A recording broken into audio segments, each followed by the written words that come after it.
Bienvenue, traileuses, trailers, runneuses, runners, dans ce nouvel épisode du 5 km à l'Ultra Trail. Podcast qui partage des conseils pour que vous puissiez courir et atteindre vos objectifs personnels dans la course à pied. Allez, c'est parti pour un nouvel épisode du 5 km à l'Ultra Trail. Écoute, c'est l'épisode du samedi. Je crois que l'épisode va sortir samedi, voilà, 2 novembre. De quoi je vais te parler ? Écoute, c'est un week-end encore de course parmi mes coachés, entre autres, même si je pense que toi aussi, tu dois peut-être courir, on ne sait jamais. On est quelques-uns finalement à courir les chemins et la route aussi, mais bon, un petit peu plus les chemins, tous les week-ends. Et c'est de plus en plus gadouilleux. Ceci étant dit, j'ai l'impression qu'il commence... on a un week-end... chez moi, là, il fait super beau. J'ai vu sur la Côte d'Azur, il faisait super beau aussi. Donc, je suis assez content qu'il fasse aussi beau là-bas que chez moi. Ou inversement. Donc voilà, alors, je croise les doigts qu'il y ait du soleil, pas trop de vent. Parce que le vent en course à pied, c'est quelque chose qui est terrible. Qui est pire que la pluie, en fait. Quand tu as le vent de face... tu veux faire un record sur ta course, tu sais que tu as très peu de chances de l'atteindre parce que, c'est comme à vélo, le vent de face à vélo, tu n'avances plus. Et là, ça te freine tout simplement. Donc, je croise les doigts que le vent ne soit pas de la partie. Voilà, alors de quoi je vais te parler justement, c'est un petit audio que j'ai fait juste avant, c'est sur la gestion de l'effort. Gestion de l'effort en course, évidemment. Comment bien doser pour éviter de se casser les dents sur le dernier tiers, le dernier quart de ta course. Tout le monde est passé par là. Alors ou pas d'ailleurs, mais c'est vrai qu'on se fait les armes sur nos courses et parfois on se laisse un petit peu aller. Et tu vois, j'ai un de mes coachés, il se reconnaîtra, Benjamin, qui vient de faire... un 20 km, je crois que c'est ça, je suis en train de regarder sur Nolio, en même temps, un 20 km, c'est ça, 20 km trail, quasiment 1000 mètres de dénivelé, 2 heures et quart, et, et c'est assez rigolo en fait, son texto. Alors il dit, je me permets de lire ce qu'il a marqué, je me déteste. Au début de chaque course, je suis tranquille et d'un coup, je ne sais pas pourquoi, j'accélère. Et dès que je vois quelqu'un courir devant moi, mon cerveau me dit de le doubler.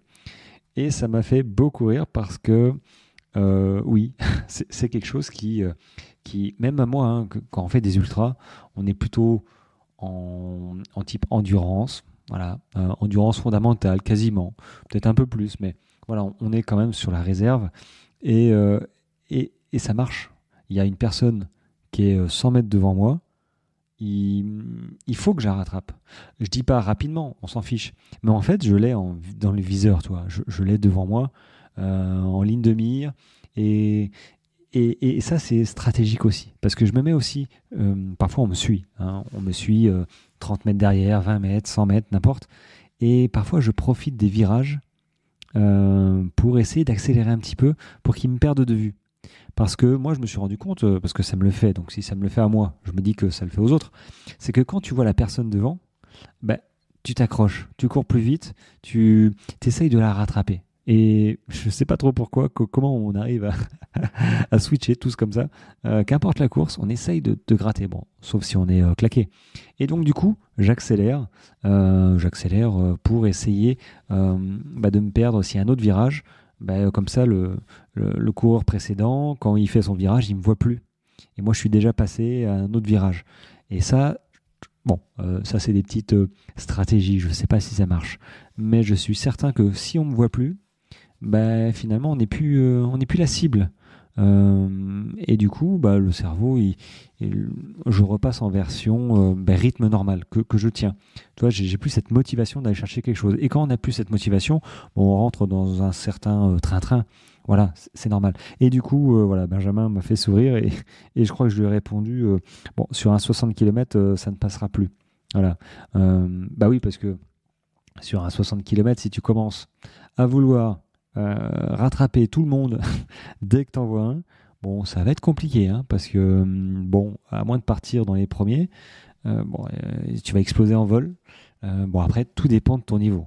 Je dis pas que, de toute façon, il y a des premiers, il y a des 10e, il y a des 11e, il y a des 15e, il y a des 20e, donc forcément, il y a des gens qui courent quand même bien, mais il faut se connaître Et parfois, oui, faut se brûler un petit peu les ailes. Hein, c'est comme tout. Il sait qu'il doit pas partir, qu'il doit pas suivre, qu'il doit voilà. Mais il le dit. Hein, je me déteste. Ça fait partie de l'expérience. Donc pas de souci là-dessus. Hein. Et tant qu'on a conscience en fait des choses, c'est comme une séance. Je rebondis un petit peu, mais c'est comme une séance d'entraînement. Voilà, une séance d'entraînement où parfois moi on me dit, mes coachs me disent, j'ai couru un peu plus vite que prévu. Je le sais, alors du coup, voilà, elle compte pas cette séance parce que j'ai couru un peu vite. Donc, tu vois, un peu déçu d'eux-mêmes de cette séance. Et du coup, moi, je leur dis non, mais il n'y a pas de souci. Hein, on a le droit de courir plus vite parce que, de toute façon, c'est fait. Hein, on va pas se flageller.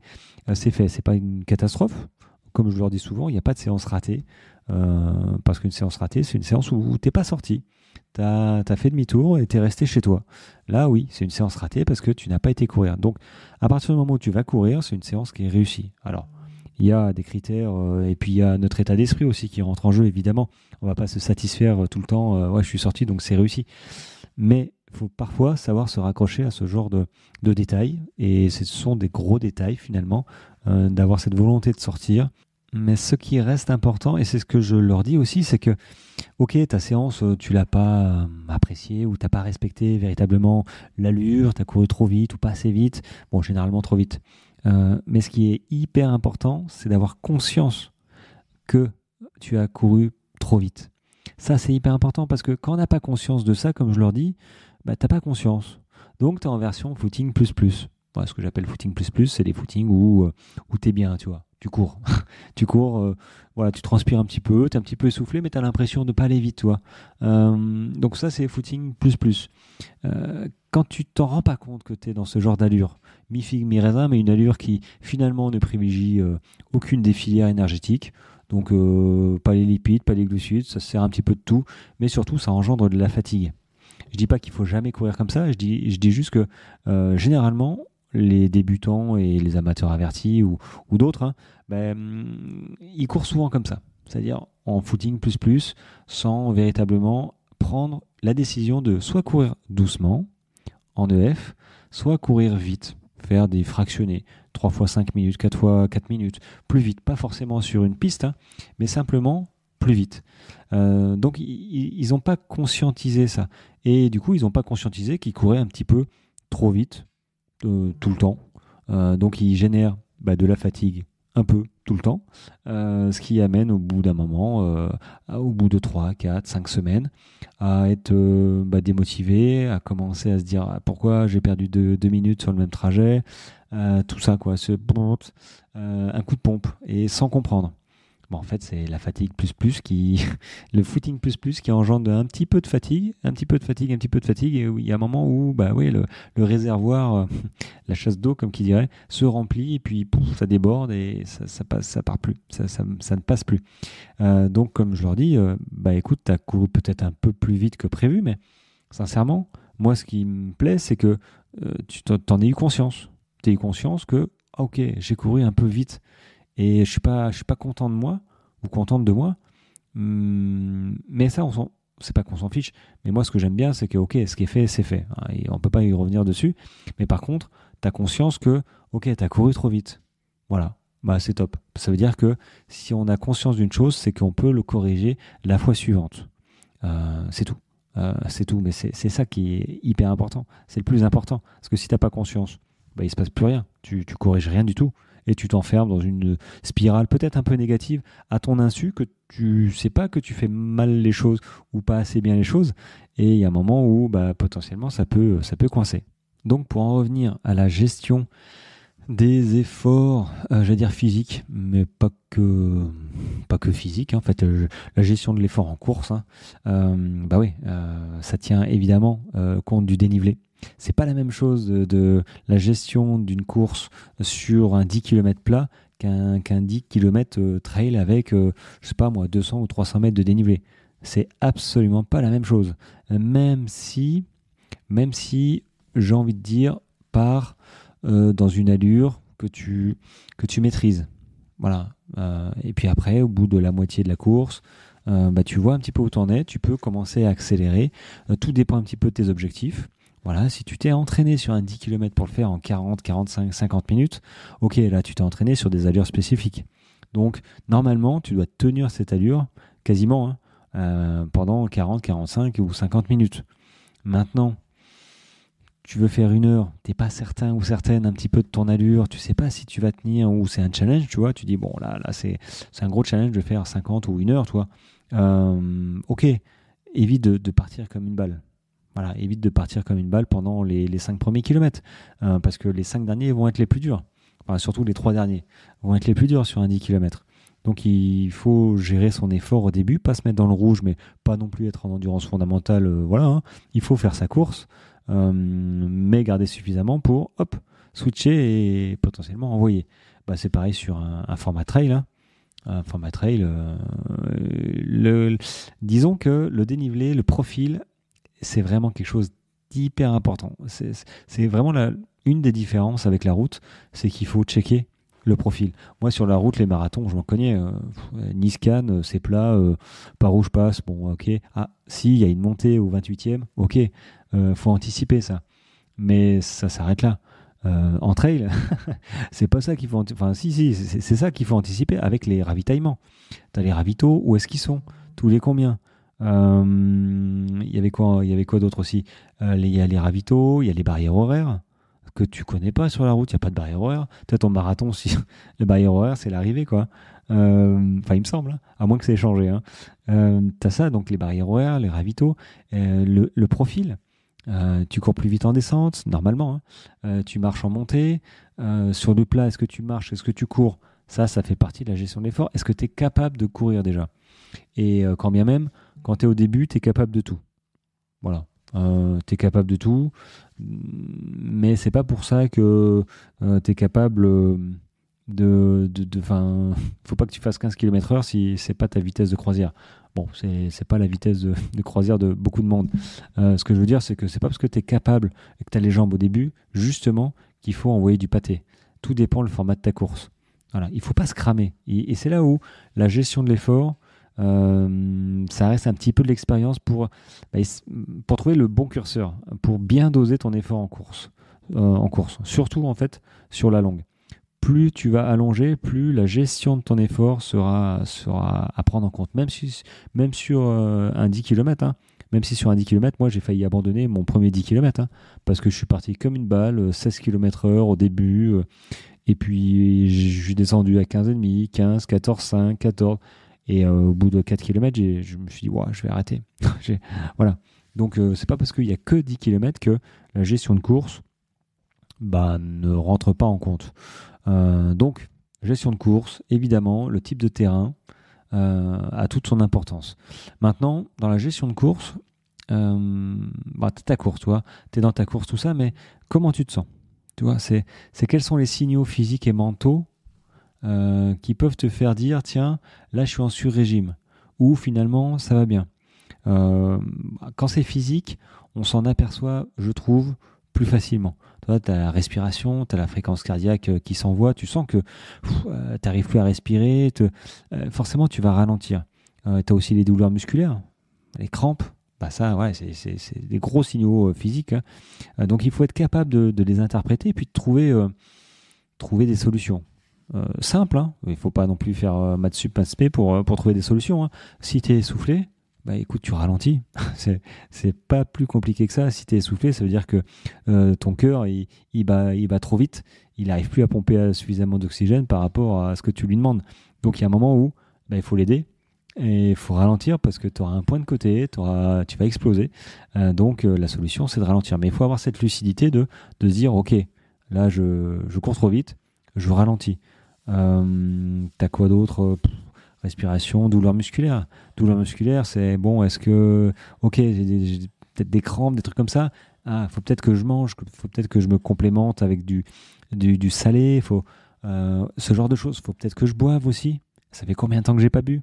Ça, faut se poser les questions. Tu vois, faut avoir cette lucidité. Et puis, moi, ce que je trouve un petit peu plus compliqué, c'est les signaux mentaux. Tu vois, c'est un petit peu vicieux, toi. C'est une forme de lassitude, de fatigue, voire même de pensée un peu négative. tu commences à, moi je le vois, hein, commence à un peu regarder tes chaussures pendant quelques kilomètres, tu subis un peu, t'es moins enjoué, tu parles plus. Ouais, tu vois, quand j'ai couru avec Olivier, on le sait, hein, je lui ai dit, hein, dès que je parle plus, enfin dès que je, pas forcément, mais quand je parle plus pendant plusieurs minutes, dizaines de minutes, c'est que ouais, je commence à fatiguer. Et voilà. Mais ça, c'est normal, c'est tout le monde. Mais il faut s'en rendre compte parfois de se dire, ah ouais, là, je suis en train d'avoir des mauvaises pensées. Tu as des pensées un peu négatives qui vont peut-être te faire abandonner ou commencer à penser à l'idée d'abandonner. Tout ça parce que bah, t'as pas conscience que tu es en train de fatiguer. Donc, bah, clairement, quand on commence à avoir ce genre de signaux, il faut se dire, tiens, je l'ai eu, hein, qu'est-ce que je peux faire? Bah, moi, j'ai mangé du sucre, par exemple, j'ai mangé une pomme pote, j'ai mangé quelque chose qui me réconfortait, ce genre de choses. On peut peut-être essayer de se caler avec un coureur et puis discuter avec. Il faut essayer de trouver une motivation. Je sais qu'il y en a qui ont des mots aussi dans les périodes de doute, des mots de leurs proches, de leur famille, de leur femme, de leur mari, de leurs enfants, tu vois, qui, hop, ils défont et puis ils lisent le petit mot et du coup, ouais, ça rebooste. Tout ça, ça peut s'anticiper, mais ça peut se prévoir. Donc les signaux physiques et mentaux, c'est quelque chose qui reste hyper important. Voilà, bon, dans les stratégies après, bon, à doser les efforts en montée sur du plat, tout ça, j'y reviendrai. J'y reviendrai, mais évidemment, en trail, hein, la montée, c'est pas là où on gagne des places, hein, on gagne des places sur la descente, très clairement. Donc il faut pas hésiter à marcher plus ou moins vite suivant ses capacités, mais il y a euh, très peu de gains en fait par rapport à l'énergie dépensée qui valent de gratter 2, 3, 4 places au classement, enfin aux coureurs, sur les coureurs. Tu vas tellement les rattraper rapidement s'ils ont du mal en descente que tu vas leur mettre 2, 3, 4, 10 minutes, 20 minutes, suivant la distance de la descente. Donc les montées, forcément, bah, on s'économise. Après, tu montes au tempo que tu veux, mais de là à courir, je trouve que la balance dépense énergétique et gain sur la course est négative. Donc moi, je le déconseille fortement. Voilà, bon, bah, c'était l'épisode du samedi sur la gestion de course. Je l'ai trouvé intéressant, hein. Alors moi, je scripte rien. Je fais ça un petit peu au feeling. C'est pour ça que parfois, je me perds un petit peu dans les fils de la discussion. Bon, c'est pas grave. Voilà, si tu as des questions là-dessus, n'hésite pas à me les poser. Moi, ça me donne matière à répondre, voilà, soit en podcast, soit en privé, soit les deux. Voilà, c'est toujours avec plaisir. Et puis merci en tout cas à toi de me suivre, hein, sur les réseaux, sur le podcast. Et puis voilà, on va pas blablater. Si tu as une course, bah, bonne course, bon courage, bonne prépa. Et puis sinon, bah, écoute, on se retrouve lundi, voilà, en forme pour la reprise. Pour la reprise. Les vacances scolaires sont finies. Allez, ciao, ciao, bonne journée à toi.